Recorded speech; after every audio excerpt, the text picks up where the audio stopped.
কাল সন্ধ্যায় চলে গেছিলাম অঞ্জলি জুয়েলার্স। এই অঞ্জলি জুয়েলার্সটা হচ্ছে সল্টলেক। তো মায়ের একটু শখের জিনিস কিনতে, তো মা কী নেবে সেটাই বুঝতে পারছে না। তো নেকলেস দেখছিলাম, মাকে বললাম যে একটা নেকলেস নিয়ে নাও ভালো দেখে। তো মা নেকলেস দেখছে আর মায়ের গলায় ধরে ধরে আমি একটু দেখছিলাম যে কোনটা মাকে ভালো লাগছে।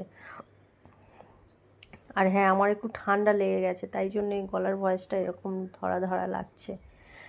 তো নেকলেসগুলো, আর এখন যা সোনার দাম, প্রচণ্ড দাম। নেকলেস দেখলেই হালকা ওজনে সেটাই বলছে যে 1.5 লাখ টাকা। তো কী নেবো, অনেকগুলোই দেখালো ওরা। তো দেখছিলাম, আর মায়ের পছন্দ একটা হয়েছিল, সেটাই আমরা নিয়েছি। এবার এর মধ্যে আমরা কোনটা নিয়েছি পরের পার্টে দেখাবো। তো বাড়ি ফেরার সময় চাউমিন কিনে আমরা বাড়ি ফিরলাম। তো আমার ভিডিওটা কেমন হয়েছে জানাবেন, আর সবাই